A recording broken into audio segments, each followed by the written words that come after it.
My name's Tim Spears, and here's my story. When I was a college student in the 1970s, I had a job in the summer working on a construction crew. And one of our assignments that summer was to work at, this was in Cleveland, Ohio, was to work at a sewage treatment plant. And the way these sewage treatment plants, or the way this one was set up, is there was a filtering system with waste coming in at the ground level, and there was water that was going through, and so on and so forth. And what was really interesting is it was very hot that summer, and I was working, on this job, and I noticed that around the edges of this, this sort of, well, I guess we'd call it. It wasn't a. When I say it was a plant, it wasn't a factory, but it was a kind of filtration system at ground level. Around the banks, there were all kinds of tomato plants, and you might wonder, well, how did those tomato plants get there? How did they get there? What do you think? Well, because the seeds, traveled through the human body, and they ended up in waste material, and the seeds ended up in the banks of the sewage treatment plant, and tomato plants grew. And there you have it. That's my story.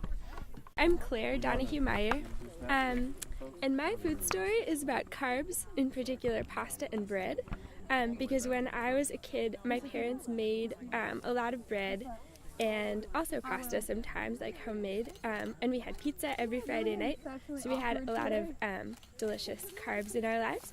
But I was never like a huge bread or pasta fan. Like, they felt kind of like they were just vehicles for other flavors.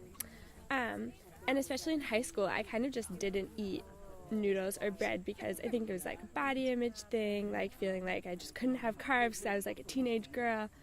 And then when I took my gap year, I went whiffing in Italy, which was so lucky that I got to do that. And while I was there, I stayed with some vegetarian farmers for a month, and all we ate was pasta. And it totally changed how I thought about like my body and carbs, I guess, in general, but especially pasta. Like, I discovered that the noodles themselves could be like really flavorful and also feel really nourishing. There are so many delicious ways to prepare pasta, and I got to enjoy lots of them while I was whiffing. And over the last year, I lived in Buenos Aires, Argentina. And the first half of that time, I lived in an apartment with a vegan artist who also did not consume sugar or alcohol. And I'm not vegan.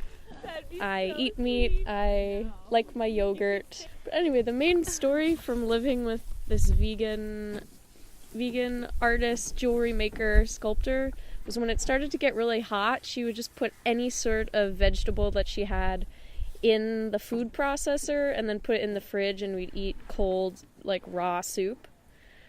And we did that for about 2 weeks, and at the end of it, I was like nearing my time, like looking to go home for Christmas.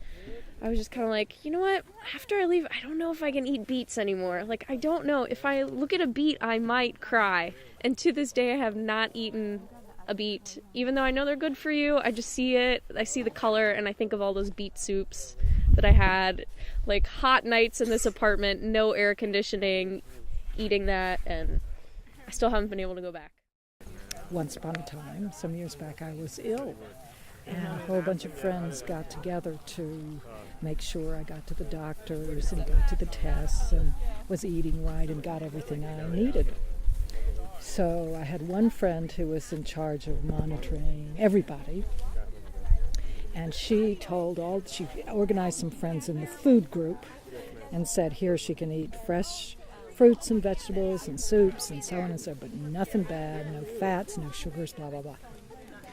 But I grew up in Western North Carolina, and one of my favorite meals was Southern fried chicken.